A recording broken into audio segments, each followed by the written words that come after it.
आप सभी को नमस्कार।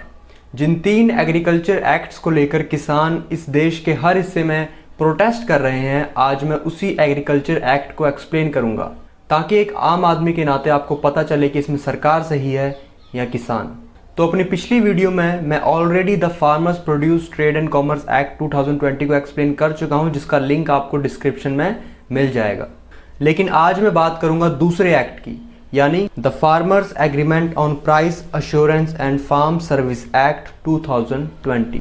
आसान भाषा में कहूं तो अब हमारे देश के किसान भी कॉन्ट्रैक्ट फार्मिंग कर पाएंगे।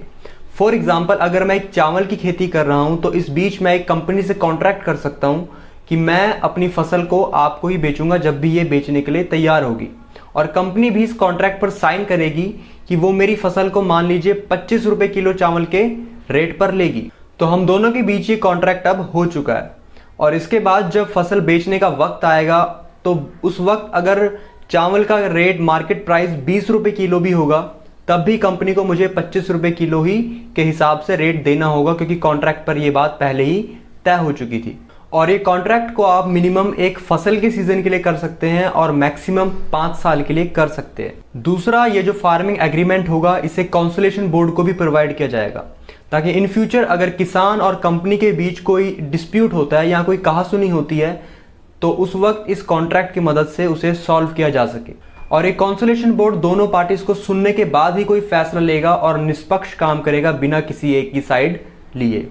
और अगर ये कॉन्सुलेशन बोर्ड अगले 30 दिनों के अंदर इस डिस्प्यूट को सॉल्व नहीं कर पाता तो दोनों ही पार्टीज के पास ये छूट है कि वो सब डिविजनल मैजिस्ट्रेट के पास जा सकते हैं न्याय के लिए। और अगर फिर भी ये पार्टीज मैजिस्ट्रेट के डिसीजन से भी खुश नहीं हैं तो भी इनके पास छूट है कि ये अब कलेक्टर के पास भी जा सकते हैं न्याय के लिए। कलेक्टर के पास भी 30 दिनों का समय होगा इस डिस्प्यूट को सॉल्व करने का, और ये राइट भी होगा कि जो भी किसान या कंपनी इन दोनों में से उस कॉन्ट्रैक्ट का उल्लंघन कर रहा था तो उसे जुर्माना भी लगा सकते हैं। मगर यहाँ किसान के लिए एक फायदा है कि अगर गलती किसान की निकलती है तो किसान की जमीन को कोई नुकसान नहीं होगा, उसकी जमीन से जुर्माना नहीं वसूला जाएगा। कॉन्ट्रैक्ट फार्मिंग की वजह से ये प्राइवेट कंपनीज किसानों को टेक्निकल सर्विस भी देंगी, क्योंकि आफ्टर ऑल किसान इन कंपनीज के लिए ही तो प्रोडक्ट बना रहा है।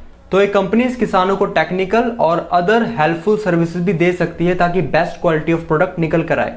और अगर पुराने मॉडल से चलते तो शायद ही हमारे किसानों को ये टेक्निकल सपोर्ट और सर्विसेज हमारी सरकार की तरफ से मिल पाती।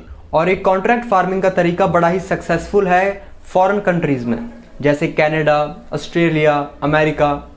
मगर मैं इसे इंडिया से कंपेयर करना सूटेबल नहीं मानता, क्योंकि इंडिया की ज्योग्राफिकल और इकोनॉमिक कंडीशंस इन देशों से कहीं अलग है और ऐसे कई सारे डिफरेंसेस है। और एक कॉन्ट्रैक्ट फार्मिंग में बड़ी लीगल कॉम्प्लिकेशंस भी होती है। फॉर एग्जांपल, पेप्सी ने बहुत पहले टमाटरों की खेती के लिए बड़े किसानों से कॉन्ट्रैक्ट किया, मगर बाद में 2-3 साल बाद पेप्सी ने कॉन्ट्रैक्ट करना बंद कर दिया, क्योंकि इसमें किसानों की और पेप्सी की दोनों की ही गलती थी। किसानों की गलती ये थी कि जब टमाटरों का मार्केट प्राइस बढ़ जाता था तो किसान टमाटरों को पेप्सी को बेचने की बजाय बाहर मार्केट में बेचना शुरू कर देते थे। और पेप्सी की गलती ये थी कि जब टमाटर बहुत ज़्यादा मात्रा में हो जाते थे, फसल अच्छी होती थी, तो पेप्सी इतनी फसल को संभाल ही नहीं पाता था, जिससे किसानों की फसल का नुकसान हो जाता था। और फॉरेन कंट्रीज़ में ये बड़ा ही लॉन्ग और कॉम्प्लिकेटेड प्रोसीजर होता है, जिसमें किसानों को उनकी फसल के लिए इंश्योरेंस कवर भी दिया जाता है। तो ये तो हो गई इस एक्ट की बात और इसके कुछ फायदे, मगर अब बात करते हैं इसके नेगेटिव पॉइंट्स की। इस एक्ट की वजह से किसान और कॉन्ट्रैक्टर फसल उगने से पहले ही कॉन्ट्रैक्ट में होंगे। तो अब अगर फसल का दाम कॉन्ट्रैक्ट में लिखी रकम से ज़्यादा है तब भी किसान को वही रेट मिलेगा जो उसने फसल उगाने से पहले तय किया था। फॉर एग्जाम्पल, अगर किसान और कॉन्ट्रैक्टर के बीच 25 रुपए किलो चावल के हिसाब से कॉन्ट्रैक्ट हुआ है और अब अगर चावल का प्राइस मार्केट में 35 रुपए किलो भी है, तब भी किसान को 25 रुपए किलो के हिसाब से ही पे किया जाएगा। और फार्मर्स इस वजह से भी विरोध कर रहे हैं, जैसे वो पुराने मॉडल की तरह अपनी फसल को बेचते आए हैं मंडी में, अगर वो उस मॉडल को फॉलो करते हैं तो उन्हें एमएसपी यानी मिनिमम सेलिंग प्राइस ऑप्शन की मदद मिलती है। मतलब सरकार कुछ ज़रूरी फसलों का रेट तय कर देती है कि इससे नीचे कोई भी व्यापारी किसानों की फसल नहीं खरीद सकता, उसे इतना मिनिमम अमाउंट तो देना ही पड़ेगा किसान की फसल खरीदने के लिए। तो किसान चाहते हैं कि इस एमएसपी को भी इस कॉन्ट्रैक्ट का हिस्सा बनाया जाए इस एक्ट में, और लास्ट पॉइंट है कि स्टार्टिंग में तो कॉन्ट्रैक्टर्स बड़ी अच्छी अच्छी डील्स देंगे और किसान उसे कॉन्ट्रैक्ट करेंगे, मगर जब इन फ्यूचर किसानों के आसपास उनकी पुरानी किसान मंडी बंद हो जाएगी, जैसे मैंने पिछली वीडियो में आपको बताया था कि कैसे ये एक्ट किसान मंडियों को अफेक्ट करेगा, उस वीडियो का लिंक आपको डिस्क्रिप्शन में और इस वीडियो के एंड में मिल जाएगा। हाँ, तो इन फ्यूचर अगर किसान के आसपास उनकी किसान मंडी बंद हो जाएगी तो उनके पास अपनी फसल को बेचने का सिर्फ एक ही ऑप्शन होगा, जो है ये कंपनीज। और हो सकता है तब ये कंपनीज किसानों की इस मजबूरी का फायदा उठाए और उनसे ऐसे कॉन्ट्रैक्ट करे जिनसे सिर्फ कंपनी को ही फायदा हो।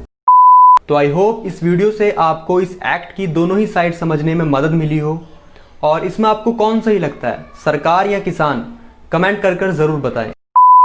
मगर अभी एक और द एसेंशियल कमोडिटीज एक्ट 2020 बाकी है, जिसे मैं नेक्स्ट वीडियो में समझाने की कोशिश करूंगा। तब तक के लिए ऐसे ही news related educational informative videos in future पाने के लिए इस चैनल को सब्सक्राइब जरूर करें।